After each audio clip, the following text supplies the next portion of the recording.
aja lama ya. Jadi istilahnya menjadi generik ya. Generik itu artinya menjadi properti berdua gitu. Nah, gitu masalahnya. Jadi sudah tidak bisa menjadi nama properti itu, proper name gitu. Oke, baik. Jadi sudah generik.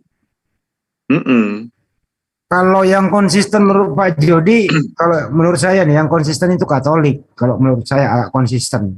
Dari Katolik Vatikan sampai Indonesia agak sedikit manut sama Vatikan.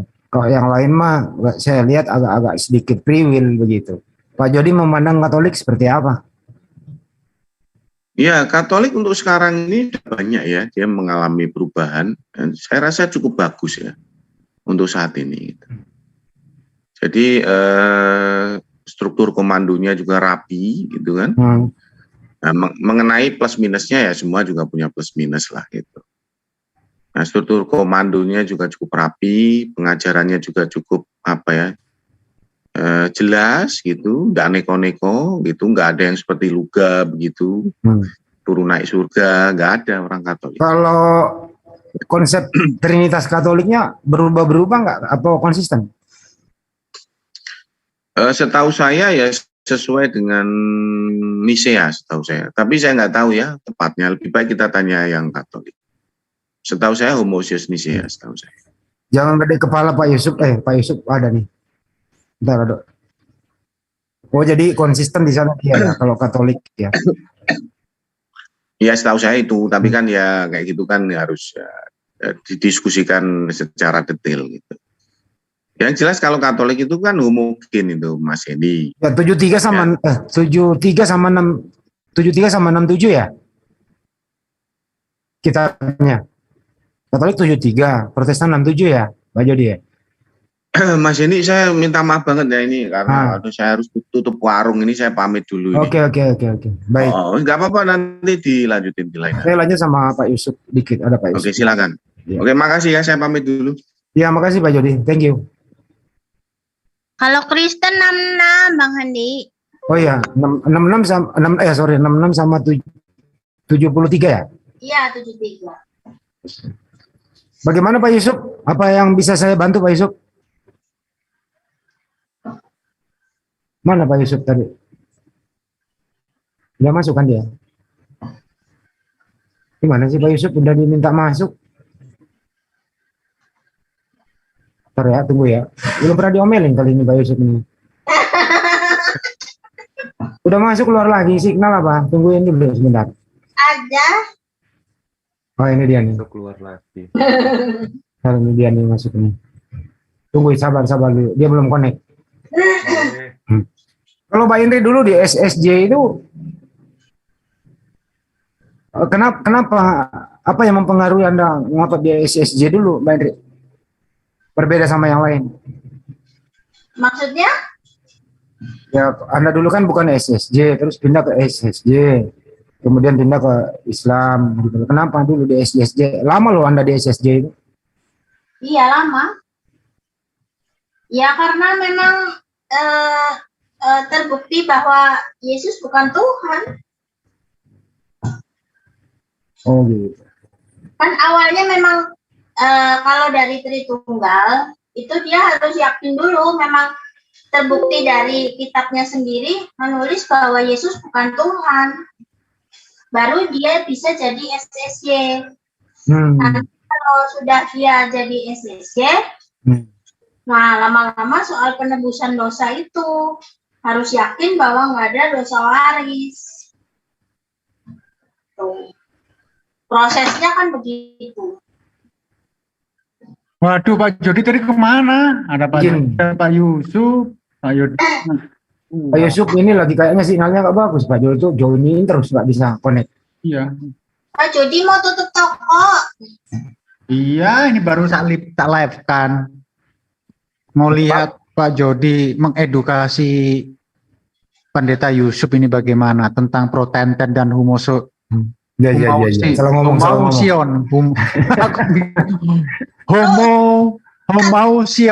namanya itu. Subordinat. Ya, subordinat dan kopling dan apa tadi itu istilahnya? Protenten dan subordinat. subkoordinat, homosion. Kristen anti. Hanoman. Apa, Bang? Tapi kalau menurut saya sih Pak Jody lebih terbuka. Jatuhannya dua. Ya. Ya jujur enak kita diskusi. Oh iya, ya sudah. Gitulah kan gitu. Intinya kan di sana. Ini kalau Pak Jody dibiarkan lama berbicara di sini, banyak otan yang kupingnya panas itu. Oh iya. Makanya Pak Jody itu nggak ada tempat buat mereka. Ini Pak Yusuf udah masuk nih. Belum, Pak Jody Mas. ada temennya. Belum, masih join. Iya betul. Ya. Udah nih Pak Yusuf bawa ada itu. Udah ada. Ya, udah masuk. Oh, nggak terasa masuknya. Bagaimana Pak Yusuf? Saya tadi dapat keilmuan. Iya. Dapat keilmuan dari Pak Jody yang mengatakan Pak Yusuf ini nggak pede amat. Kalau Tuhannya 3, ngaku 3 aja lah, jangan menyatu-nyatukan. Ya mestinya Jody dong ada supaya seru lah. Itu tadi barusan lab, nanti sebentar lagi masuk lah kita panggil. Iya. Ya mumpung Pak Jodinya masih nutup warung, kita lanjutkan dengan diskusi dengan ini Ustadz saya ya, Ustadz idola saya ini, Ustadz Juma. Berani apa enggak? Berani apa enggak? Kalau nggak berani ngomong, akan saya antar. Iya, saya perlu pengawalan. Itu saya tak tanya Pak Yusuf itu termasuk ikut yang mana? Ikut saya itu, ikut Anies Lebes dia, ikut Anies Lebes. Udah nggak bisa ditanya. Aduh, judulnya saya itu sesama otan saling menjelaskan teologi konsep ketuhanannya. Ternyata enggak. Ini ada otan lain nih Pak Orlando. Ada Pak Orlando. Ya, biar dilayani oleh Ustadz kita aja, Ustadz Juma. Pak Juma ya. Ayo Mas Juma, masuk gigi 1. Sallallahu alaihi Muhammad. Sallallahu alaihi wasallam. Iya. Sedikit saya kasih pengantar dulu teman-teman. Ya. Nanti Pak Yusuf ikuti iramanya ya. Pak Yusuf ya. Oke, siap. Oke, kaki kanan di depan. Oke, baik. Guru Najma. Iya. Waalaikumsalam warahmatullahi wabarakatuh. Selamat sore Bang Juma. Sore Bang, sore. Ya, silakan lanjut Bang. Oke, baik. Saya mulai ya teman-teman. Waktu saya cuma sebentar di sini. Karena mau maghrib, habis maghrib baru kita lanjut lagi. A'udzubillahi minasyaitonirrajim. Bismillahirrahmanirrahim. Sahabat-sahabat yang dimuliakan oleh Allah, sebagai putra bangsa, ya selayaknya lah kita menyadari arti sebuah cinta. Karena cinta itu adalah merupakan hal yang paling indah yang dikaruniakan oleh Tuhan pencipta langit kepada kita sebagai makhluk yang sempurna. Bagaimanakah cinta itu kemudian diurai dan dinyatakan oleh Allah kepada makhluknya? Cinta itu kemudian ditorehkan oleh pencipta langit dan bumi dengan mengirimkan wahyu kepada para nabi. Itu adalah wujud kecintaan pencipta langit dan bumi kepada umatnya, kepada hambanya, kepada makhluknya berupa manusia. Sehingga Allah kemudian Tuhan pencipta langit dan bumi mengirimkan surat cinta. Dan surat cinta itu adalah kitab suci. Satu hal yang menarik perhatian saya, kenapa saya tidak bisa goyah di Islam itu ya. Karena saya jatuh cinta terhadap kitab sucinya.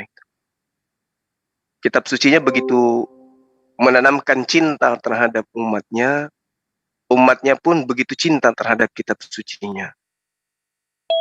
Artinya ketika ada instruksi untuk mencintai dan menyayangi, adalah hal yang lebih dulu dan lebih utama mencintai di dalam keyakinan. Dibarengi dengan keimanan dan juga tentu dibentengi oleh akidah dan ilmu pengetahuan.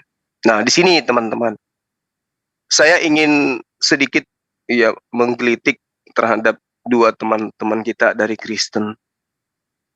Sejauh mana Anda mencintai kitab suci Anda sampai tidak ada sedikit pun terbersih di dalam hati antum semua berdua untuk mau mengetahui kitab Anda yang datang dari Tuhan itu yang mana.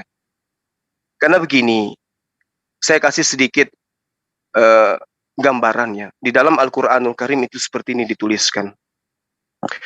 A'udzubillahi minasyaitonirrajim. Bismillahirrahmanirrahim.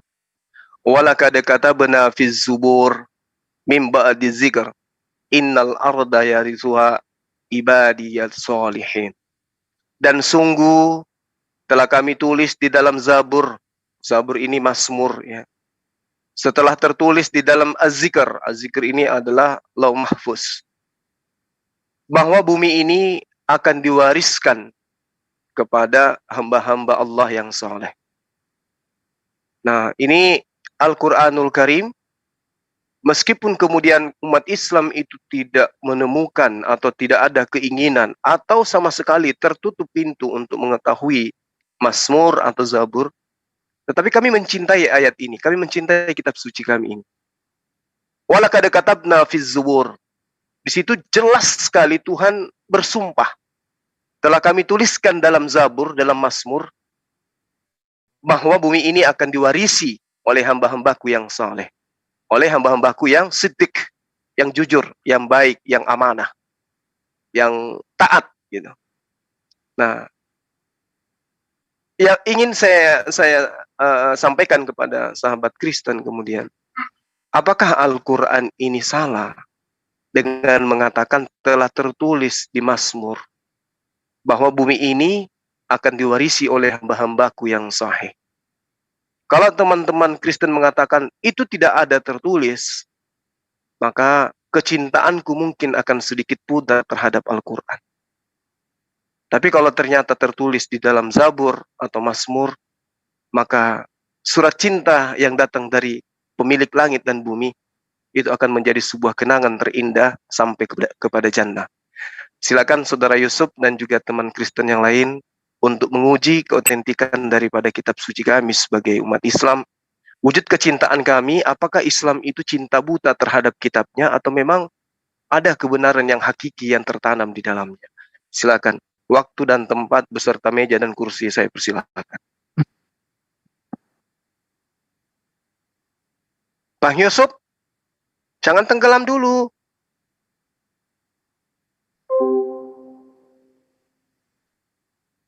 Bang Yusuf. Bang Yusuf, kok sepi? Suara saya nggak kedengaran, Bang Handi?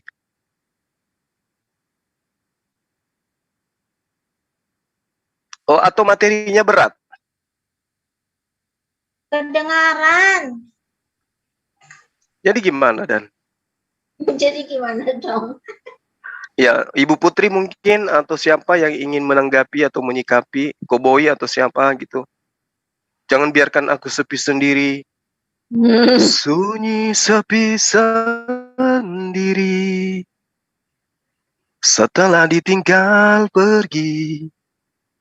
Pak Yusuf entah kemana.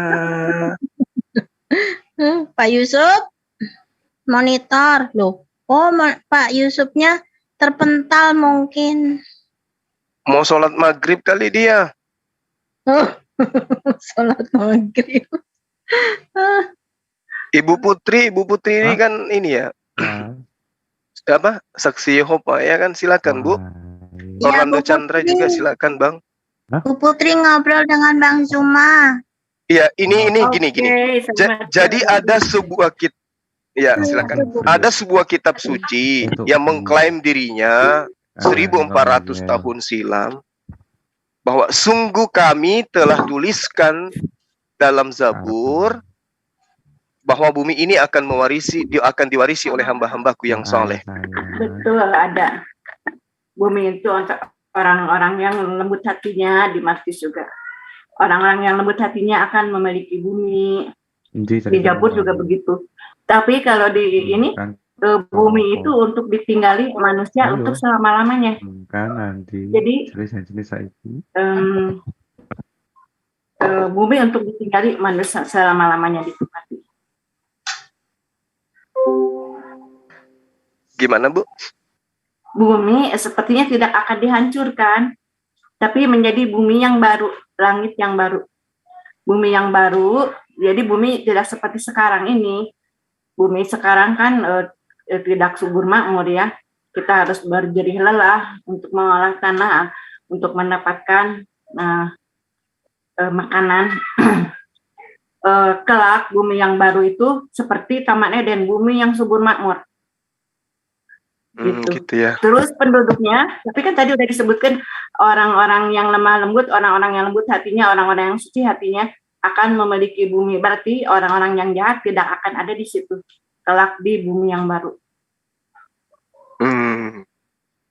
Ya. Setelah Yesus datang yang kedua kali, akan ada peperangan antara Yesus dan para malaikat melawan antikris ya. Kalau menurut saya antikris ini adalah penguasa dunia ini. Kalau di Alkitab penguasa dunia ini itu si iblis.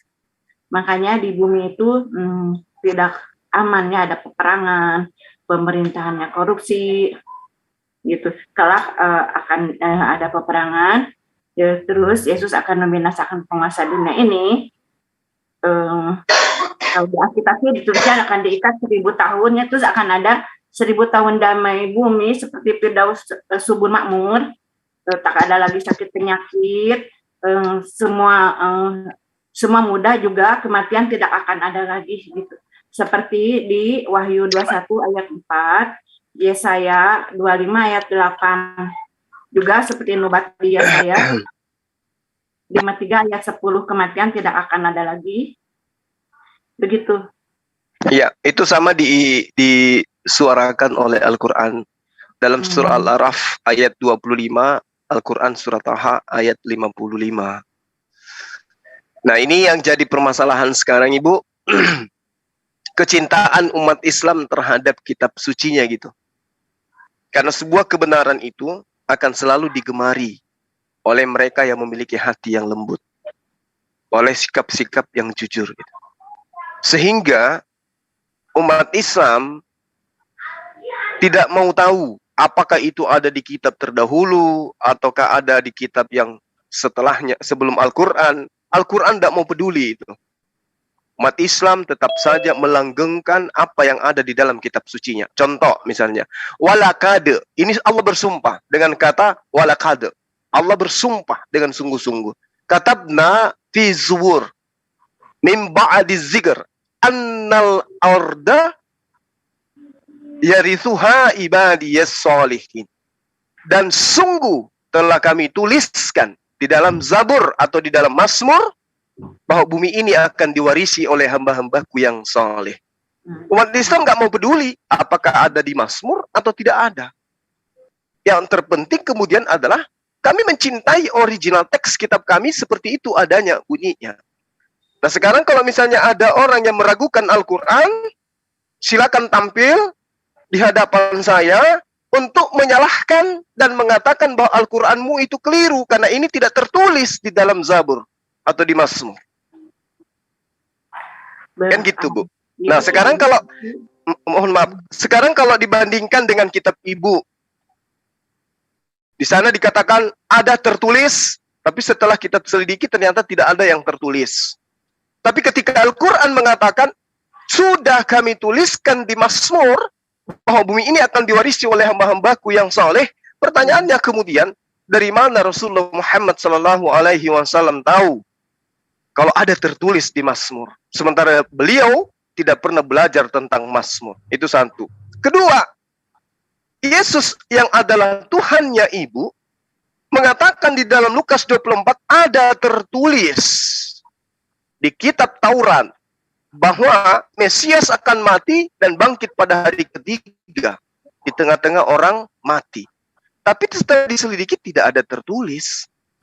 Padahal kalau dipikir perjanjian lama, perjanjian baru itu satu golongan yang punya, yaitu Bani Israel, ahli kitab.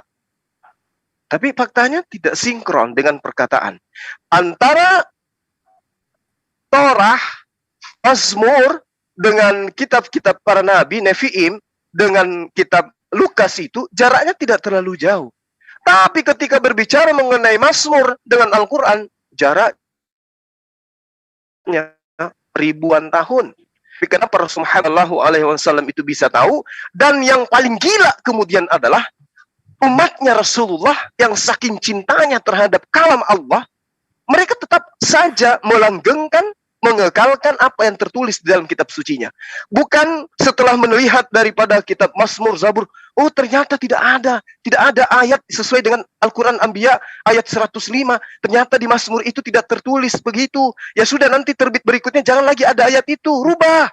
Bikin malu. Rubah. Karena ternyata tidak ada di dalam Mazmur tertulis seperti itu. Tapi apakah umat Islam melakukan itu? Tidak.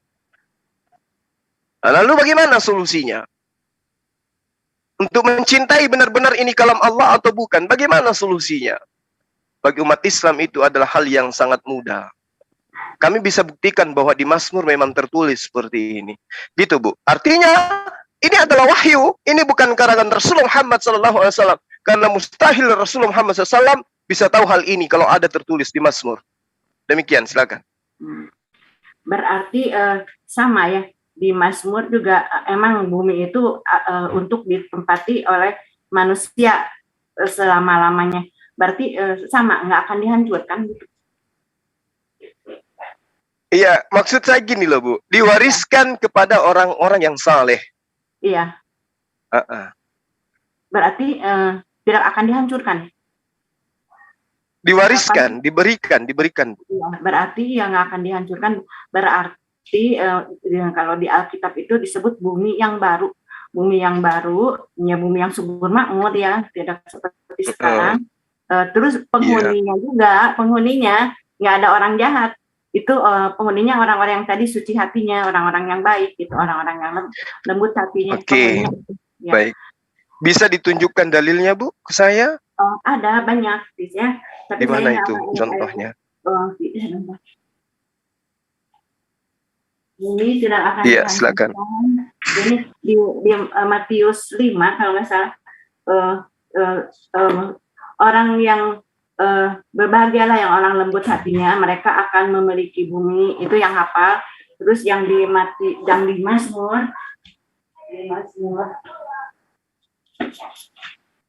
Mazmur 37 kalau nggak salah,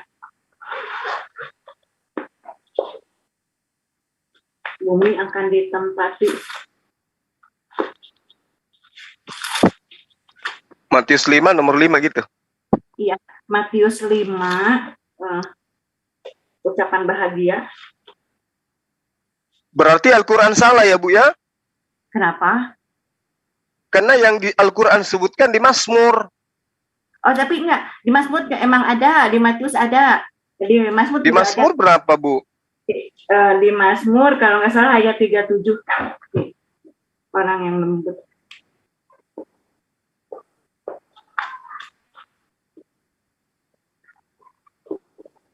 Mazmur 37.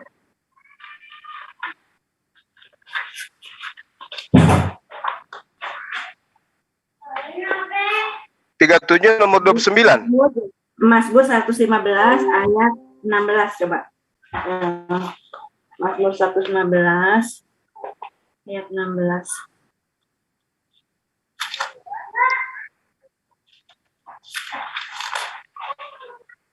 Mazmur berapa, Bu? 115 ayat 16. Ada nggak sih?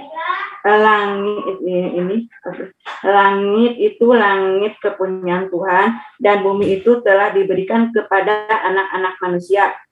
Bukan orang mati akan memuji. Jadi bumi itu akan diberikan kepada anak-anak manusia. Tapi ada lagi Mazmur itu pokoknya untuk orang-orang yang ya kalau yang kayak begini sih Al-Qur'an ndak bunyi juga, pasti bumi itu diberikan kepada anak manusia, Bu. Coba jelas itu. Mazmur 78 9. Mazmur berapa? 78 ayat 69. 78 ayat 69.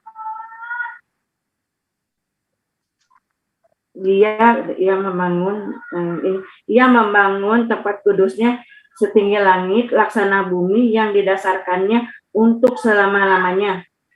Enggak nyambung lagi dengan Al-Qur'an. Masih keliru Al-Qur'an. Mazmur berapa, Bu? Bu, Mazmur berapa? Al-Qur'an masih keliru dong. Karena Al-Qur'an mengatakan, dan sungguh telah kami tuliskan dalam Mazmur bahwa bumi ini akan diwarisi oleh hamba-hambaku yang soleh. Ada nanti Mazmur 37 coba ya. Banyak Mazmur 37 ayat 9. Ada pernah baca? Ayat 29 kali. Mazmur 37 ayat 29. Ayat 9 sampai 11 sama 29. 37. Ya, coba diambil aja satu, Bu. Coba dia dibacanya. Mazmur 37 ayat. Mazmur 7865 lebih parah ini. Ini nih dibacain ya.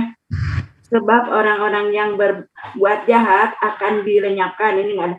Tetapi orang-orang yang menanti-nantikan Tuhan akan mewarisi negeri, karena sedikit waktu lagi, maka lenyaplah orang fasik. Jika engkau memperhatikan tempatnya, maka ia sudah tidak ada lagi. Tetapi orang-orang yang rendah hati akan mewarisi negeri. Ini ya, mirip.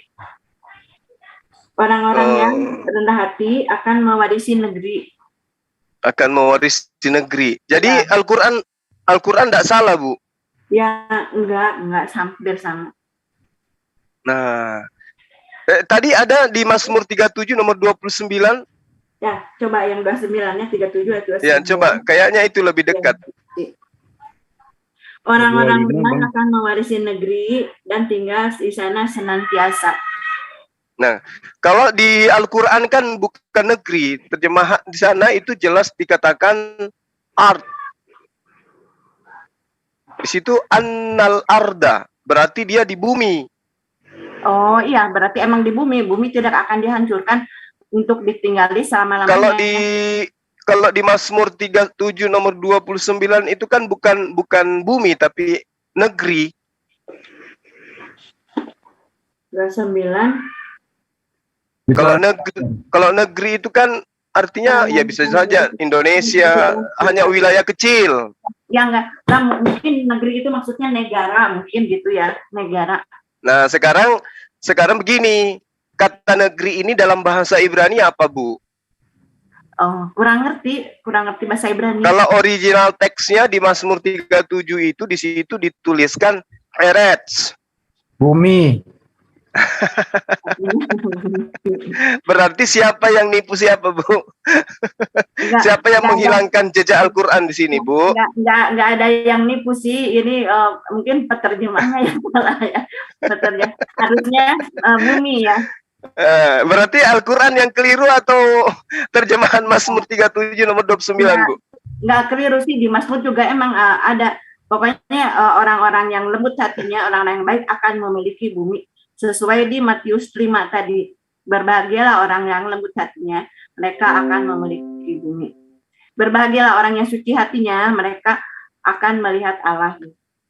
Iya, enggak, saya gini, Bu, kayaknya ada yang sengaja untuk menghilangkan kata bumi di situ. Kenapa?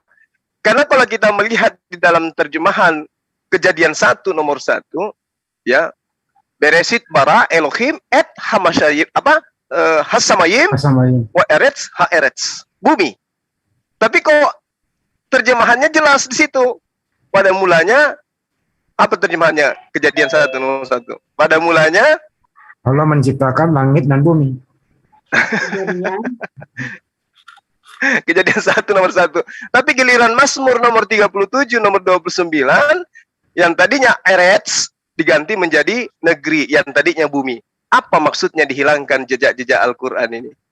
Tapi masih ada tersisa banyak. Tapi Jabur kan sama Al-Quran bukan? MLT masih bumi banyak, Mak. Nih. Ya, gimana? Ya. Sebentar, MLT-nya masih bumi. Iya, terjemahan lama itu maksudnya, Bang. Maksudnya terjemahan lama di terjemahan lama itu kan di pusakai tanah gitu ya kan. Tanah itu kan identik dengan bumi, tapi dihilangkan. Ini caranya untuk menghilangkan, dipindah-pindahkan terjemahannya supaya tidak sampai ke bumi gitu, Bang. Kalau eretz ini kan mereka tidak gunakan secara universal. Yang 2008, Bang. Jadi yang jadi masalah di sini, umat Islam itu hebat. Begitu cintanya dia terhadap surat Allah, wahyu Allah, sehingga dia nggak peduli. Mau dia itu tidak ada di Mazmur, mau ada di Mazmur, umat Islam tetap mengimani. Tapi alhamdulillah orang-orang terpelajar dari kalangan Islam itu bisa tahu bahwa ternyata di situ eretz, di situ bumi, tapi diumpetin supaya Gimana? Silakan. Alkitab SEC sama orang-orang benar akan memiliki bumi dan mereka akan tinggal di situ selamanya. Ini Alkitab. Nah, berarti Al-Quran ini benar-benar memberitakan berita yang sudah nyata ada di kitab-kitab terdahulu. Dari mana Al-Quran ini tahu? Dari mana Rasulullah Muhammad SAW itu tahu? Nah, sekarang kalau misalnya umat Islam mengatakan berdasarkan Al-Quran bahwasanya ahli kitab gemar merubah-rubah firman Tuhan, salah atau benar, Bu?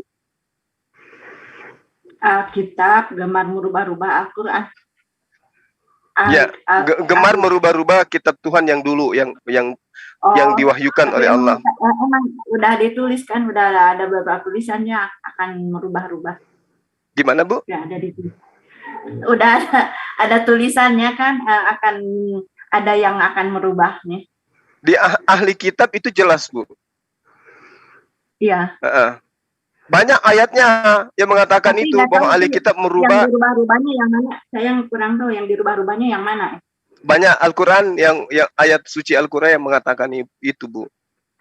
Di antaranya makanya mereka ahli-ahli Taurat itu Sahredin itu namanya, mereka benci kepada Yesus karena Yesus tahu mereka ada yang suka ngerubah-rubah Taurat.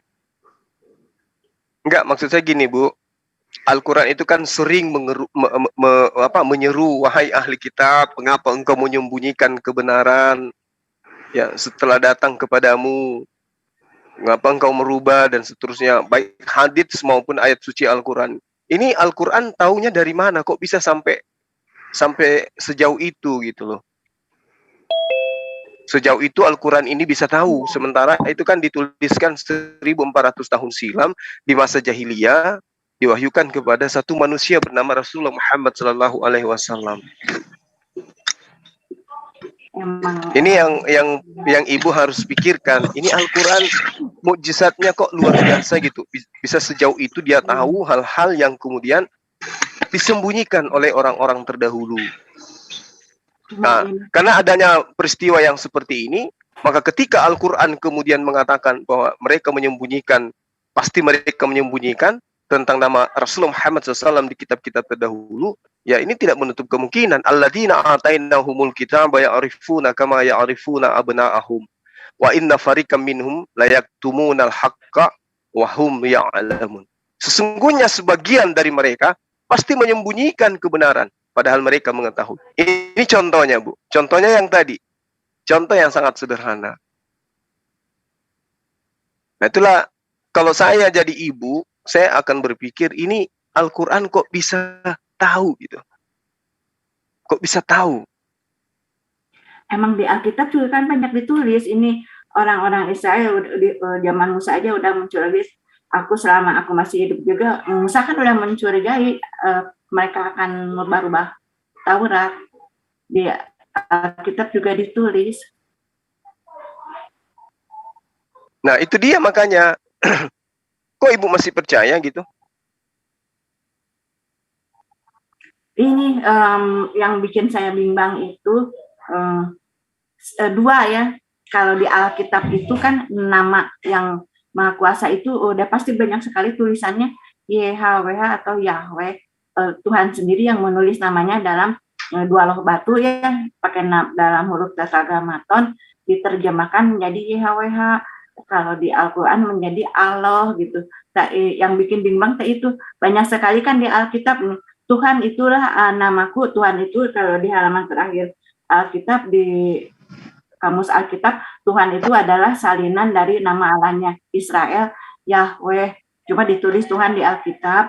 Terus yang bikin saya bimbang dua sama Yesus. Kalau di Al-Quran itu Yesus itu Isa diserupakan, kalau di Alkitab itu kan udah banyak membuatnya. Yesus itu akan menjadi penebus kesempurnaan yang Adam hilangkan. Saya yakin karena udah dinubuatkan. Terus Yesus itu diciptakan beda sendiri. Yesus itu kan dari kalimat cipta atau firman, jadi tidak mewarisi kematian akibat dosa Adam. Nah, itu yang menurut saya masuk akal. ini masih dipegang dua-duanya gitu. Masuk akal menurut saya ini gitu tentang ya jadi gini jadi gini Bu, jadi gini, Nabi Musa alaihissalam itu menerima wahyu dalam bahasa Ibrani. Ya. Nah, setelah Nabi Musa pergi, kitabnya itu dihafal oleh siapa? Iya, ada penghafalnya oleh umat orang Israel juga ya. Nah, itu dia. Siapa orangnya?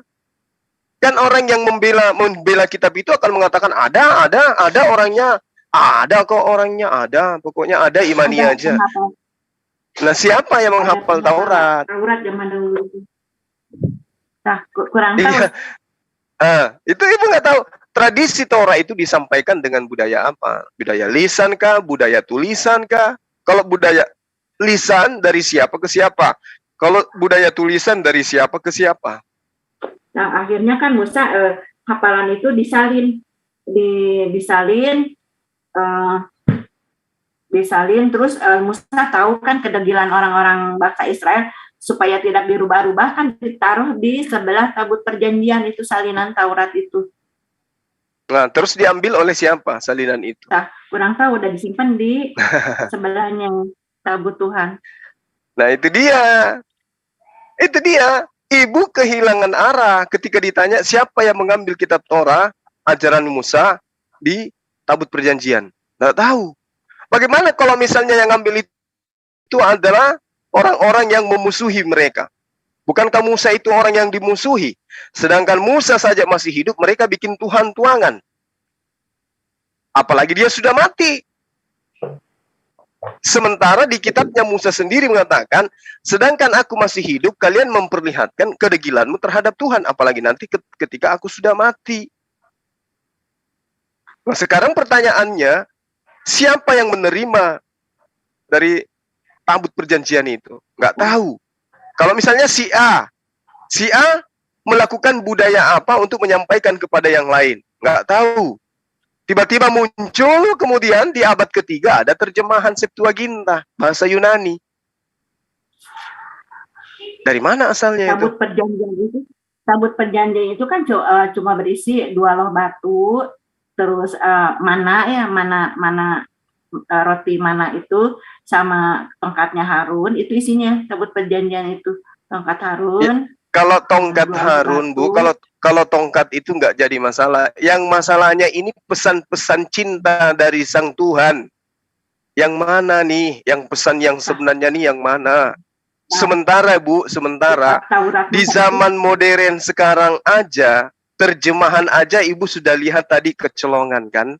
Yang harusnya bumi diganti menjadi negeri. Bagaimana dengan mereka yang memang Tuhan sendiri mengatakan engkau adalah bangsa tegar tengkuk. Seandainya bukan karena Musa, aku sudah binasakan kalian. Itu kata Allah seperti itu kepada mereka.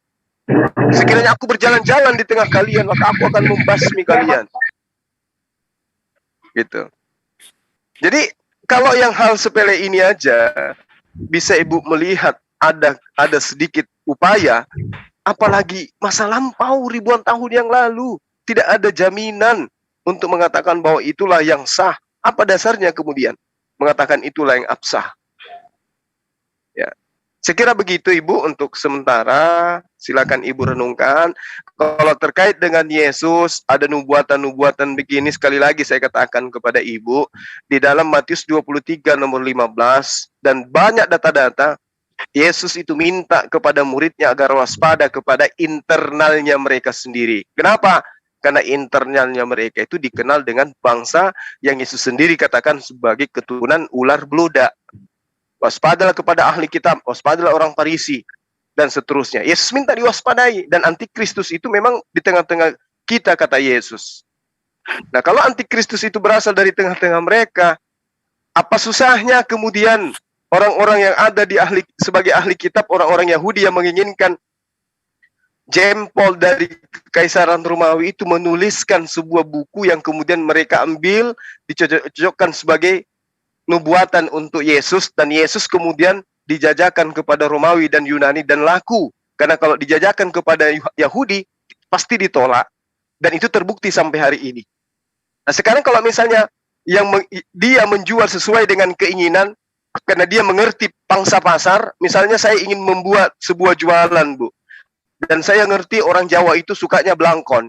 Masa saya buat kursi ketika dia datang sebagai cenderamata mata, pasti ketika dia melancong ke sini, yang kujual itu adalah belangkon supaya mereka itu beli.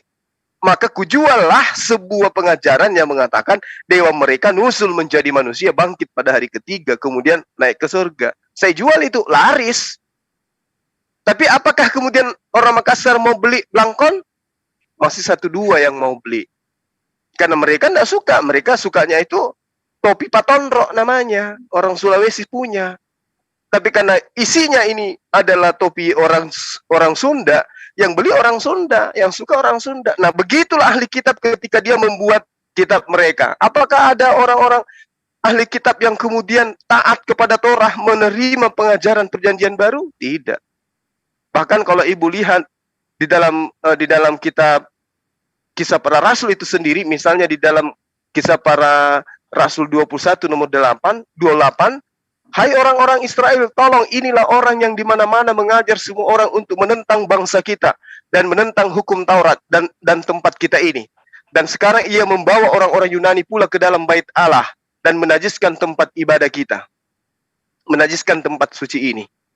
Artinya orang-orang Yahudi menolak ajaran Paulus, tapi sekarang Ibu justru terima ajaran itu. Saya kira begitu sementara, Ibu, karena di sini sudah azan.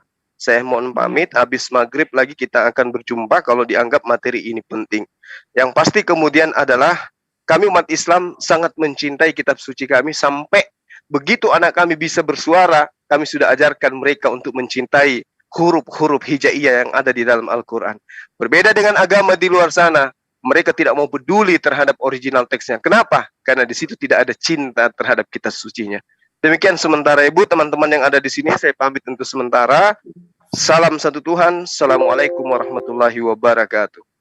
Waalaikumsalam. Waalaikumsalam warahmatullahi wabarakatuh. Jadi Ibu Putri ya begitu apa adanya. Satu ya. Bingung. Situ tadi udah dijelaskan ada perubahan terjemahan Ibu. Satu aja kata di sana.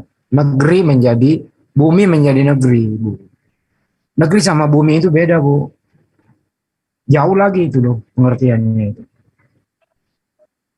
Pak Orlando, ada yang mau disampaikan Pak Orlando? Selamat sore. Pak Orlando.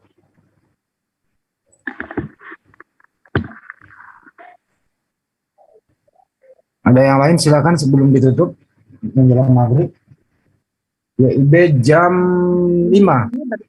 Di sini baru jam 5. Bisa. Jadi kalau ada salah terjemah Ibu Putri, ya mestinya Ibu legowo terima itu loh. Salah penerjemahan masih beranggap mirip lah negeri dengan bumi. Berbagai orang yang lembut hatinya mereka akan memiliki bumi. Kalau itu disebut milik negeri. Ya Pak, ditutup ya, cukup Pak. Saya kira sudah cukup ya. Nanti kalau perlu dibahas lagi silakan masuk Mbak Daisa, silakan untuk gabung ke sini untuk Bu Pitmoy ya, supaya bisa mendapatkan pencerahan ataupun jalan keluar yang sekarang ini dibingungkan dan membingungkan Bu Pitmoy. Dewan Villa yang berada di semua menara siar kiranya sudah cukup. Jom juga kita mau riset dengan ucapan wabillahi taufiq wal hidayah. Assalamualaikum warahmatullahi wabarakatuh. Jangan kemana-mana, nanti kita akan bikin konten ataupun edukasi yang bermanfaat. Oke Pak, itu yang namanya Onata, lu ada ilmu itu ada linknya, naik kemari diskusi sama gua, oke? Dia nggak bisa membedakan antara Ibu Pertiwi, negeri dan bumi.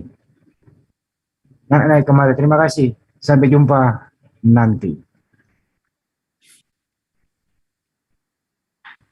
Baik, saya minta izin untuk Zoom kita riset.